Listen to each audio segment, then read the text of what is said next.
Bonsoir à tous nos auditeurs, auditrices, téléspectateurs de partout.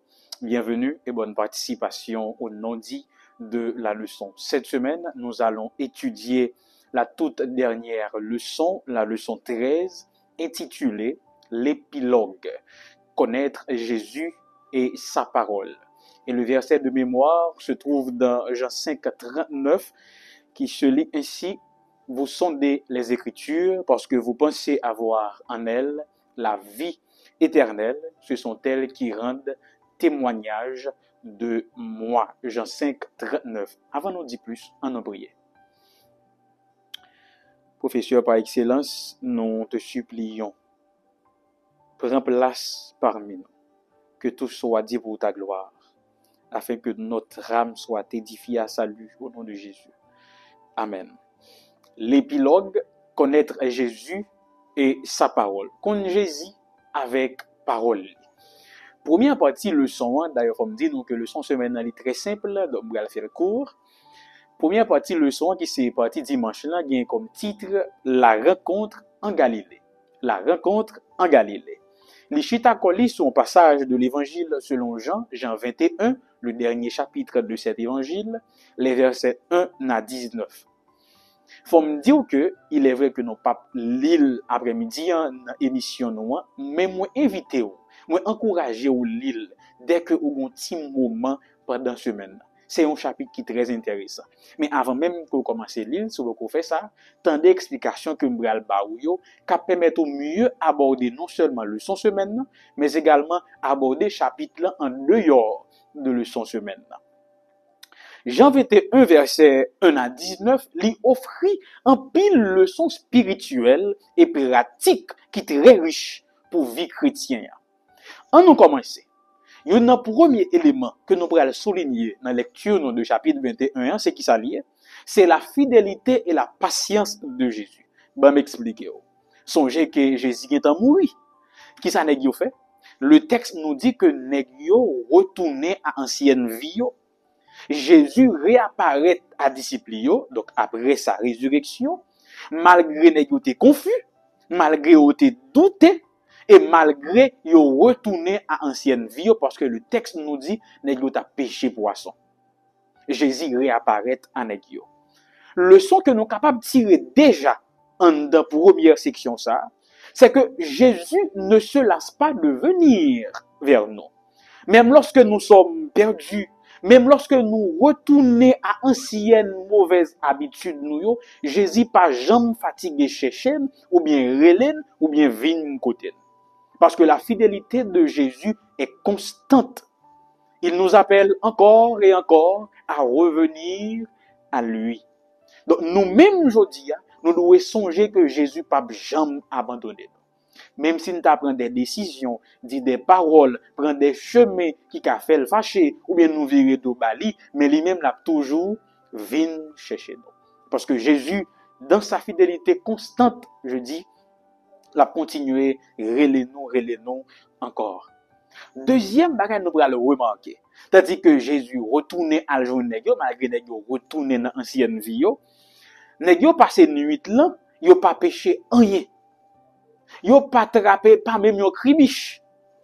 Et à ce moment, Jésus pral di nèg yo, prend filet à la gueule sous bord droite ti kan note là. Et nèg yo te obéi. Deuxième leçon que nous devons tirer en dans section ça, c'est l'obéissance conduit toujours à l'abondance. L'obéissance conduit toujours à l'abondance. Songez que disciples yo pas prend rien pendant nuit là. Mais en obéissant à Jésus, yo t'a pral faire yon pêche nan niveau que filet a te déchiré tellement yo prend poisson. Leçon que nous sommes capables de tirer de passage ici là, c'est lorsque nous obéissons aux instructions de Dieu, eh bien bénédiction spirituelle avec matériel a abondé dans la vie non. Si nous voulons recevoir bénédiction dans mes mon Dieu, faut nous obéir. C'est un couillon timoun. Ou ap di timoun nan, eh bien, si vous voulez bécan nan, si vous voulez mboti jouet là, si vous voulez machine nan, ou ap besoin, obéir les m'parler avec vous. Parce que aucun parent pas encourager timoun ni, continuer manquer le dégât, continuer manquer le respect. Donc c'est même genre avec mon Dieu, nous devons obéir parce que l'obéissance mène à l'abondance des bénédictions, que ce soit spirituelles ou matérielles. Bien-aimés sœurs et frères, on nous chercher direction bon Dieu bail dans tout ça que n'a entreprendre et laisse ça na ouais côté bon Dieu qu'on bénit tout bon. Troisième bagaille. Attendez, lorsque Jésus fin dit nèg yo lagé filet à sous bord d'eau watik en autre là, nèg yo pas jamais connaît si c'est Jésus qui a parlé avec yo. C'est là yo fait pêche là.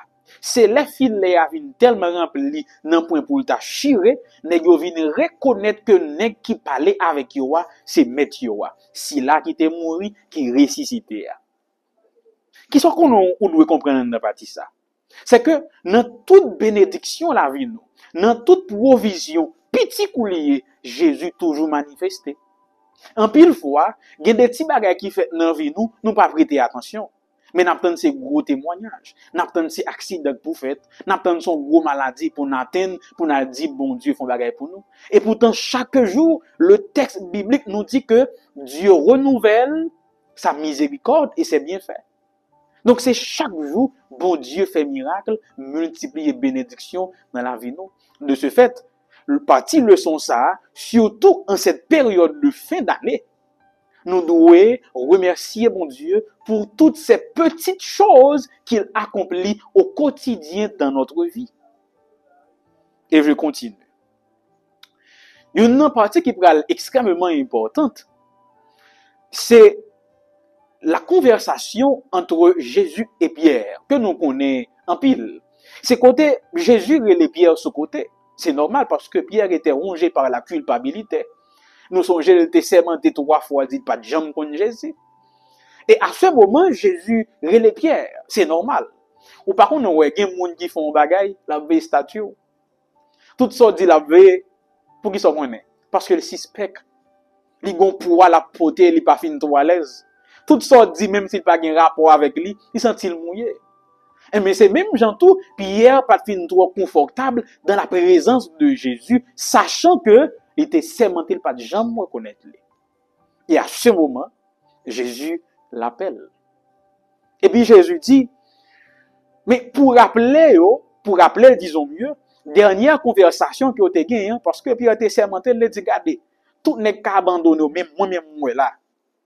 Jouk l'en mort rivé, m'a goumé pour. Jésus t'a dit, monsieur, pose au petit tonton, pour parler, ouais. Et bien, même Jean-Tout, Jésus reposait, monsieur, question. Pierre, m'aimes-tu? Il est vrai que dans la version française, Louis II, nous avons même question qui répétait. Et il a dit, mais pour qui ça? Jésus posait même question 3 fois. En réalité, Jean que théologien, nous avons dit, c'est que, en réalité, Jésus n'a pas posé même question pendant 3 fois. Et Pierre n'a pas répondu question Jésus à tout. Bon, mais c'est d'où dans le grec là. Jésus relève Pierre. Il dit Pierre, agapasme. Pierre répond, philosé. Il est vrai que ces 2 mots dans le français, ils traduisent remé, mais c'est pas même remé. Le verbe agapao, il traduit en général dans la Bible l'amour divin, ou en quelque sorte l'amour désintéressé. Mais philéo ou bien philos, c'est l'amour d'un ami. C'est l'amour amical. T'as ou qu'à dire fille à moi, il dit ok d'accord mon frère. Mais c'est même bagay là que et puis il a fait Jésus. Son fin de zone il fait Jésus. Les ouvriers même d'un amour divin, il dit non, je t'aime comme un ami. Donc c'est pas même bagay là. Agapasme, non, philosé. Et deuxième fois, Jésus dit agapasme. Pierre répétait la même réponse, philosé. Même tu d'un amour divin? Non, je t'aime comme un ami. Et je dis, fia, moi, mon ménage, moi, oui, moi, mais c'est pour frère. Et la 3e fois, Jésus va reprendre la même réponse que Pierre. Il va dire, donc, Pierre, c'est d'un amour amical que tu m'aimes. Et Pierre va répondre, tu sais toutes choses. Tu sais que je t'aime. En réalité, c'est pas pour capable tergiverser que Jésus gagne une conversation ça, mais c'était pour capable rétablir ou encore restaurer le ministère de Pierre aux côtés des disciples, mais également par rapport à la mission que Jésus allait lui confier. Faut me dire que plus tard, Pierre t'a pris une figure emblématique de l'église primitive. Qui leçon qu'on doit tirer là? C'est le pardon et la restauration. Bien-aimés, sœurs et frères, si il y a un bagay que Jésus reprochait à l'église là Odyssée, donc l'église, journée aujourd'hui là, c'est parce que nous n'avons pas assez l'amour pour nous pardonner. Je vais vous expliquer à travers un exemple. Si il y a une nous malheureusement dans la congrégation nous, qui t'a fait une bêtise que l'église là connaît, 10 ans plus tard, l'église ça, il a dit mon fait bêtise là. Et quel que soit côté yo, c'est un coup un tatou qui dans visage. Mais pourtant, Jésus montrait nous par cet exemple que nous devons pardonner car lui, il nous a pardonné. Mais également, il nous restaure. Dieu ne se contente pas de nous pardonner. Il y a des gens qui disent, oui, me pardonner, mais toi, pas distance, tant pis. Mais Jésus, lui, quand il pardonne, il nous accueille à nouveau. Mais c'est même gens tout, lorsque nous avons ses frères, ses sœurs, qui chutaient, qui tombaient, pour quelle que soit la raison que tu es capable de nous devons les pardonner, mais également les accueillir à nouveau. Les accueillir à nouveau. Mais l'autre leçon que je voulais nous tirer en dans conversation Jésus avec Pierre, c'est que l'amour envers Jésus lui impliquait une responsabilité. Jésus dit, ou même, Pierre dit, oui, moi, mon.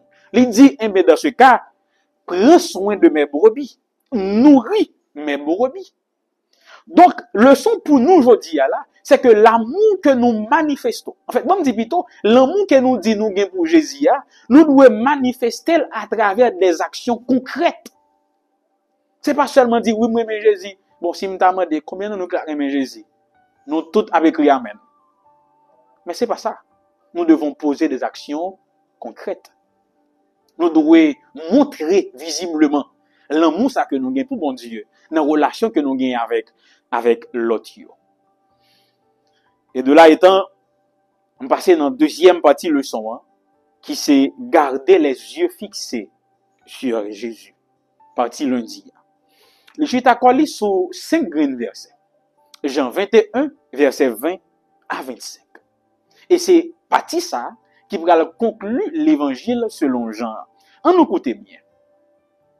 Pendant que Jésus a parlé avec Pierre, l'apôtre Jean relate que le disciple bien-aimé, en l'occurrence l'évangéliste en question, Jean, l'y approché par derrière.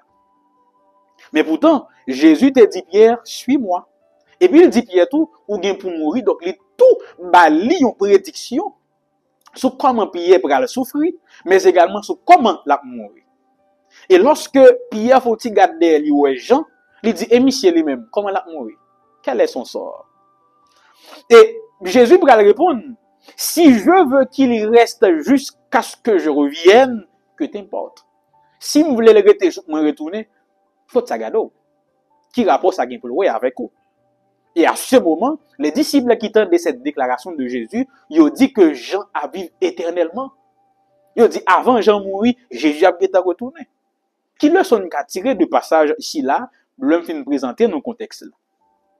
Première grande leçon que déjà nous avons saisi, c'est que nous pas devons comparer nous avec l'autre quand Jésus nous appelle. Nous pas devons comparer appel nous avec appel l'autre. Nous pas devons comparer mission ou bien vocation avec l'autre. Pierre a besoin qu'on ait qui ça a venu pour Jean. Parce que il dit, et lui Seigneur, ça a privé. Et Jésus rappelait Pierre qui ça, c'est que chaque monde nous recevra un appel. Et cet appel est personnel. Jésus nous appelle à le suivre. Et façon que Jésus relève nous, chimé que l'a passé avec nous, est très personnel. Qu'est-ce que je veux dire par là? C'est que, bien aimés, sœurs et frères, chimé Jésus a passé avec moi, c'est pas lui qui l'a passé avec moi. Ah, chimé t'est passé avec Moïse là, c'est pas lui qui est passé avec David ni Joseph. Car il y a similitude. Mais qu'en est-il de Salomon? Qu'en est-il de Noé? Qu'en est-il d'Abraham?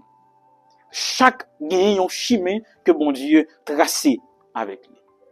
Donc, leçon pour moi avec aujourd'hui, c'est que nous devons concentrer nous sur propre relation nous avec bon Dieu. Des fois, nous tournons sécurité ciel, nous veillons pécher moun, nous veillons tomber moun. Mais c'est bon Dieu qui a fait route avec lui. C'est épreuve bon Dieu a bali, donc ça pas gado. Nous chaque examen pas nous. Fait examen pour là, et puis avancer. Je reprends cette section. Concentrez-nous sur propre relation nous avec bon Dieu, avec mission que bon Dieu ban nous. Pas comparer avec pièce l'autre, pas comparer Saint-Eustache avec pièce l'autre, pas comparer nous avec pièce l'autre monde.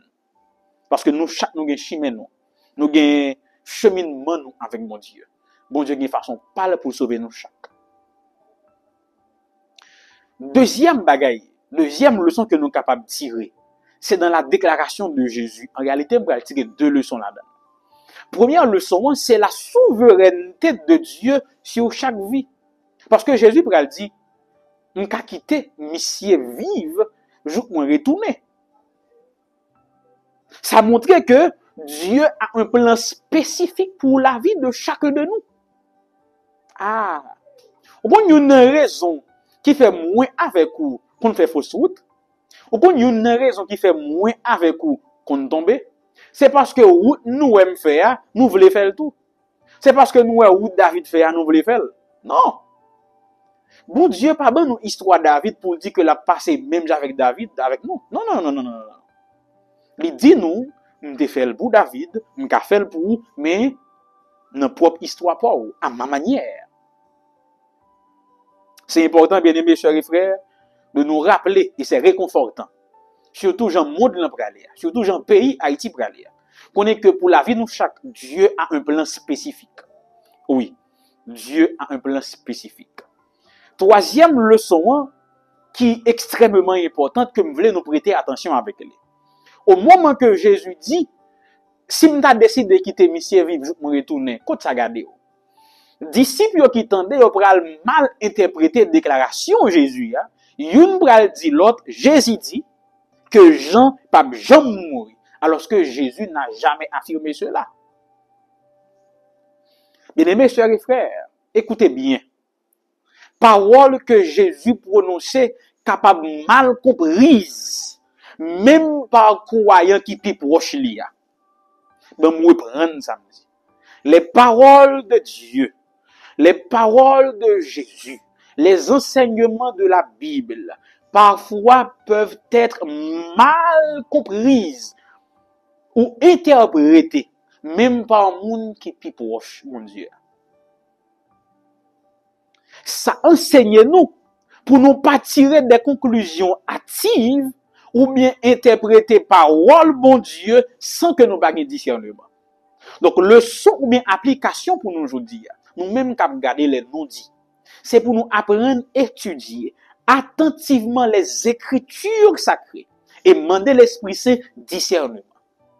Parce que même disciples, ils ont été mal interprété la déclaration que Jésus t'a fait. Imaginez-nous même aujourd'hui là. Ha! Imaginez-nous qui danger gain aujourd'hui là. Et une dernière partie que je voulais toucher, son déclaration que Jean fait pour capable conclure son évangile au dernier verset. Il dit, si tu apprends écrit tout ça bon homme a fait, pas aucun livre qui t'a contenir. Et la conclusion, c'est que la grandeur de Jésus dépasse tout ce qu'on peut écrire. Jean dit, si tu apprends écrit tout ça nèg ça fait, pas t'as un livre qui t'a kakembe. La vie, enseignement, avec action Jésus posée, dépasser tout ça que nous sommes capables de comprendre ou bien consigner dans un livre. Ça montre richesse infinie que Jésus lui-même était possédé ou bien il était fait don de lui dans le ministère. Et c'est pour cela, bien aimés chers et frères, faut nous approcher nous de Jésus avec humilité et émerveillement. Pendant que nous avons réalisé l'amour que Jésus a pour nous, nous devons surtout rappeler nous que nèg ça li au-delà de compréhension. Que nous ne pouvons jamais comprendre tout le rêve. Ah non. Que nul n'ait cette prétention de comprendre parfaitement la parole de Dieu. Et partie mardi, qui c'est troisième partie, la lumière et les ténèbres. auditeurs et internautes, téléspectateurs de partout, dans l'évangile joannique, lumière et ténèbres, c'est deux thèmes capables de dire qui sont trop, si on parle français, si c'est la créole, des thèmes centrales, qui symbolisaient un ensemble de réalités spirituelles qui très profondes. Jean utilisait image lumière avec fait noir ou bien ténèbres pour capable décrire un contraste qui existait entre vérité avec menti ou bien erreur, entre bien avec mal, entre bon Dieu avec péché. Bon nous un petit résumé rapidement. Il y a trois bagailles que Jean dit non. Premièrement, il présentait la lumière. La lumière lui représentait Jésus-Christ étant la lumière, la vérité, la vie divine, la source de vie ou la source de salut. Et c'est également la révélation de Dieu. Mais cette lumière, Jean te dit, n'est pas seulement la lumière divine, mais cette lumière éclaire les hommes, elle éclaire les cœurs, elle éclaire l'église de Jésus, elle expose le péché. Ah. Et troisième bagaille, il dit cette lumière est indissociable ou encore elle est associée à la vie éternelle et à la communion avec Dieu. Nous avons besoin de la lumière pour avoir la vie éternelle. Nous avons besoin de la lumière pour être en communion avec Dieu. Et la lumière, c'est Jésus. Maintenant, qu'en est-il des ténèbres? Qui ça qui fait noir pour Jean? Jean lui-même, par côté, pas, il dit fait noir, il symbolisait péché, ignorance spirituelle. C'est également la séparation d'avec Dieu. C'est l'influence de Satan. D'un côté, nous avons la lumière, d'un autre, nous avons les ténèbres ou bien fait noir. Et troisième point que il présentait, il n'a pas dit que ces deux entités restent séparées, mais il dit que nos relations conflictuelles. Je ne voudrais pas parler de relations, mais il dit plutôt qu'on conflit entre eux. Ce que nous pourrions appeler la grande controverse.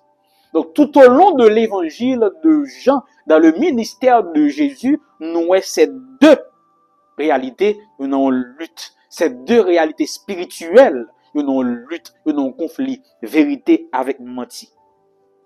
Mais la grande et bonne nouvelle, c'est qu'à travers cet évangile, la vérité finit toujours par triompher. Et il en va de même, au-delà de cet évangile, Jésus a toujours triomphé. La lumière triomphera toujours. Mais nous-mêmes, je dis à qui chrétiens, tandis qu'on a bouclé l'évangile selon Jean, qu'est-ce que nous pouvons tirer de ces deux entités en conflit? Bon, trois bagailles pour qu'aimer. En tant que chrétien, premièrement, Jésus nous appelle à devenir des porteurs de lumière. Oui. Jésus les disciples pour capables de refléter la lumière de Dieu, pour nous capables de refléter la vérité dans un monde rempli de ténèbres. Jean 12, 36. Donc, moi-même, moi, dois être un porteur de lumière. Tout le monde qui dit aux ses disciples Jésus, il doit être un porteur de lumière, un porteur de bonnes nouvelles ou de vie. Deuxième bagaille. Pour éviter que nous soyons seulement des chrétiens de parole, parce qu'on voit à terre, on cap charger machine là, il pas aller. Donc, au cas toujours porteur de lumière, mais on pas vivre dans la lumière, comme beaucoup de chrétiens aujourd'hui malheureusement. Et c'est pour cela, deuxième bagage, je dire nous, en dehors de porter la lumière, nous devons vivre dans la lumière. Marcher dans la lumière, impliqué pour nous capables de marcher selon la vérité, dans la transparence, mais également rejeter le péché, tout ce qui déplaît à Dieu. Troisième bagaille qui est extrêmement important, puisque nous avons lutte, nous avons conflit, nous avons guerre cosmique. Troisième bagaille que nous devons faire, c'est proclamer la victoire de la vérité. C'est normal. Imagine, nous avons parié. Quoique je n'encourage pas. Ce qu'on a qui peut gagner, ou qu'on a perdre. Ou quoi, j'aime miser, ça qu'a perdu, jamais. Ou à miser, ce monde qui a gagné. Et bien de même, en tant que chrétiens, nous sommes appelés à proclamer la victoire de la lumière, la victoire de Jésus. Pour que le monde sache que Jésus est victorieux, que yo même yo doit ranger yo au côté des vainqueurs. Et voilà. Partie mercredi, c'est la théologie d'en haut ou celle d'en bas. Jean 4, verset 46 à 54. C'est un passage que nous avons étudié déjà lorsque soldat ça, il vient côté Jésus, il dit bon, et m'y petit moi qui malade, t'as pris descendre à guérir lui. Lui-même il te voulait ouais pour te quoi. Je dis il dit bon, c'est pas quoi, ça on peut pas étudier ça déjà ici là. Donc consulter émission passée. Et puis à ce moment Jésus pral dit, il pral rattraper le coup, Jésus pral dit nous mettre aller et puis petit toi guéri. Effectivement, au moment que Jésus avait prononcé cette parole, son fils était déjà guéri et arrivé la Kaili, il témoigné toute famille vient gagner la foi dans Jésus. Mais quelle leçon nous capable rappeler de tirer? Premièrement, la foi que nous mettons dans Jésus, elle transcender ou bien elle aller au-delà de distance physique. Jésus pas besoin de déplacer pour te guérir tout le monde. Ça c'est la foi. Deuxième bagaille, et une erreur que nous souvent fait, que nous corriger bien sûr, c'est que la foi précède souvent la vision. En pile fois, nous voulons ouais avant nous croire. Tandis que de la formule de Dieu, il demande nous croire avant nous ouais. C'est quoi et puis la réaliser. Et troisième bagaille là, c'est que la parole de Jésus est puissante et sûre. Il dit mon cher, où m'est allé? Petite la guerre. Et par sa parole toute puissante, son fils a été guéri. La parole de Dieu accomplit ce qu'elle promet. Et quatrième point, c'est que la foi est contagieuse parce que l'été vient quoi, elle est arrivée la Kaili, toute famille vient quoi.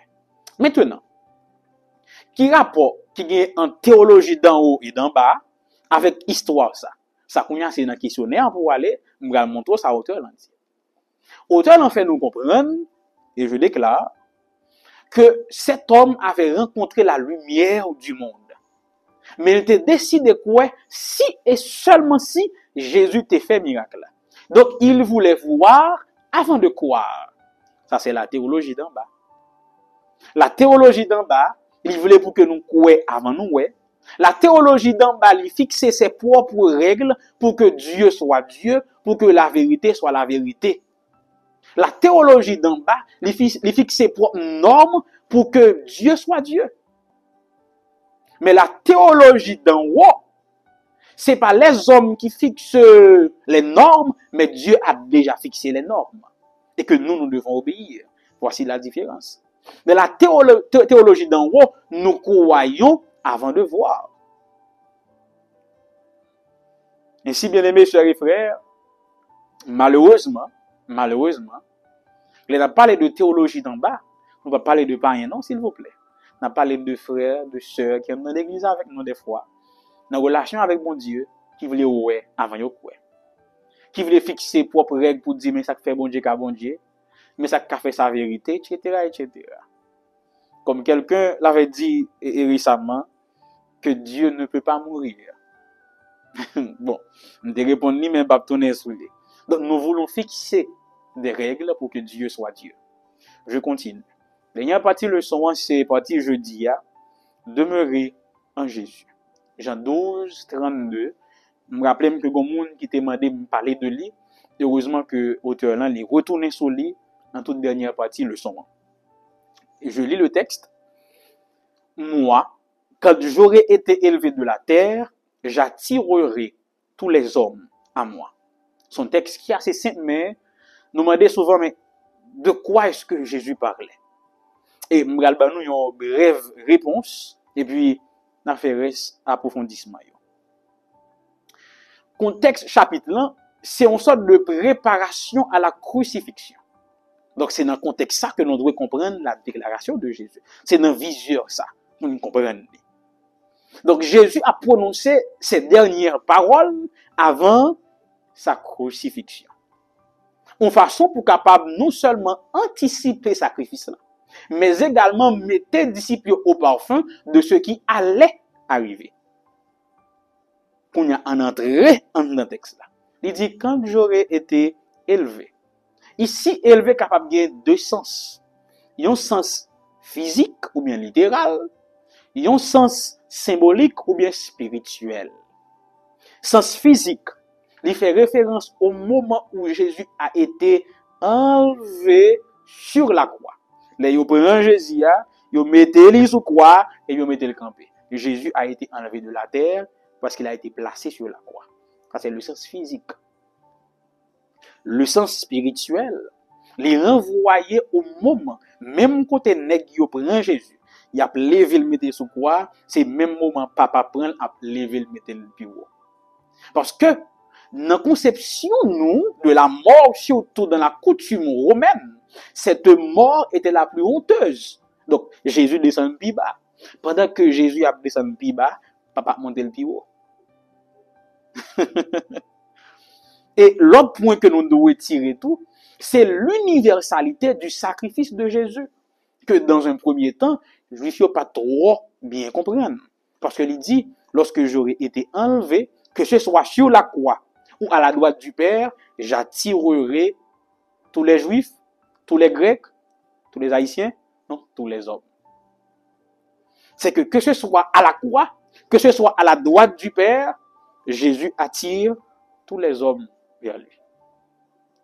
Parce que le sacrifice de Jésus, il rend accessible à Dieu tous les hommes. Qui le sont, nous devons tirer rapidement. Jésus dit premièrement qu'il a attiré tous les hommes vers lui-même. Effectivement, la croix attire les hommes. Il y a des gens qui viennent pour joindre salut, il y a des gens qui viennent par curiosité, il y a des gens qui viennent pour cracher ce sacrifice-là, malheureusement. Mais nous-mêmes, je dis à qui ça nous devons comprendre, c'est que oui, Jésus a attiré tous les hommes vers lui. Mais ce n'est pas tout le monde qui a accepté ce sacrifice-là. Et c'est pour cela, moi avec vous, soyons intelligents. Acceptons le sacrifice de Jésus. Deuxième bagarre, nous devons centrer foi sur le ministère, la mort et la résurrection de Jésus. Pas mettre le sous, rien encore. C'est-à-dire que je termine mon question que l'auteur a posée, que m'a répondre avec nous, en 6 points pour m'aller. L'auteur a demandé quel est le secret de la croissance et de la santé spirituelle. C'est une question qui est importante. Bien sûr, c'est une question déjà répondue dans votre guide d'études. Mais je voulais détailler le ban en 6 petits points. Comment un monde capable de grandir dans Jésus? Un monde capable en santé spirituelle. Premier point, nous devons rester attachés à Jésus. Une connexion constante avec Jésus, qui est la vigne, la source de toute vie, la pousser à une croissance spirituelle. C'est simple. En dans passage ici là, yo comparé Dieu avec tronc. Le retiré fait là dans pied ça passé quelques jours après le mourir. Donc pour que nous soyons capables de grandir spirituellement, nous devons rester attachés au vrai cep. Deuxièmement, se laisser purifier par Dieu. En pile dans nous, pas fin toi comprendre. Mais quand je parle de purification, première image qui vient dans tête moi, c'est les épreuves et la discipline divine. On toujours dit ça. Bon Dieu relève nous janouiller dans compassion, mais dans sainteté, nous avons une attitude à adopter en sa présence. Deuxième bagage, si nous devons toujours être connectés avec bon Dieu, nous devons accepter sa purification. Pour marcher avec moi, il faut vivre selon les règles. Simple que ça. Troisième bagage, c'est que nous devons obéir à ses commandements. Nous avons dit aller là. Tout bagage c'est obéissance. L'obéissance ouvre la voie à de multiples bénédictions spirituelles et matérielles. Obéir au commandement de Dieu si vous voulez grandir spirituellement. Quatrièmement, c'est saturer sa vie de la parole de Dieu. Qu'est-ce que cela veut dire? Nous devons prendre du temps pour étudier la parole de Dieu, pour entendre de nos propres oreilles Dieu parler à nos cœurs. Et pas seulement dans bouche pour entendre sa parole, bon Dieu dit. Il faut qu'on même tout prendre du temps pour méditer sur la parole de Dieu. Cinquièmement, c'est vivre dans la prière. La prière étant la respiration de l'âme. La prière étant un signe sine qua non de la communion avec Jésus. Il va aider nous à aligner désir nous à volonté mon Dieu. Sixième et dernier point, c'est porter du fruit. Quiconque est attaché au vrai cep, automatiquement portera du fruit. Et je m'arrête là pour aujourd'hui. Bon, nous rendez-vous à samedi prochain, si Dieu le veut, pour le nouveau questionnaire. Bon, pas encore la nouvelle année, mais le nouveau questionnaire pour nous capables d'étudier. Merci parce que nous avons fait parcours ça ensemble avec moi. Espérons que pendant ces 13 présentations, nous t'es arrivés satisfaits. Et si, par hasard, quelque chose t'est glissé que nous pas très bien, je présente publiquement les excuses et j'espère que par l'Esprit de Dieu, ça va aller de mieux en mieux à chaque présentation pour nous capables de glorifier et que nous-mêmes surtout, nous capables de rapprocher nous du Seigneur parce que quand tu as sauvé, faut que nous sauver. L'épilogue, connaître Jésus et sa parole, c'est le titre de la leçon de cette semaine, la leçon 13. On nous prie pour nous capables de terminer. Merci Seigneur pour ce long parcours à 13 escales. Merci pour ta présence, le don de ton Saint-Esprit. Si tu as un bagage, Seigneur, moi te dit qui va faire au plaisir, dans l'orgueil, dans l'ignorance, moi demande au pardon. Mais également, nous sommes capables de retirer les dans le cœur pour éviter d'aller dans le chemin couché. Et toutes ces bonnes paroles que tu m'as permis de dire, t'en prie à oser. Et qu'ainsi, nous sommes capables de grandir et croître selon ta volonté. C'est-à-dire qu'un nouveau trimestre s'approche, multiplier capacité moyen. Ben moins plus nous capable de faire mieux et qu'on ça plus monde capable de toucher, édifier l'évangile capable d'aller plus loin. Bénis chaque monde qui contribue d'une façon ou d'une autre pour l'avancement de cette émission. Accepte cette prière. Exauce-la au bon Père au nom de Jésus. Amen.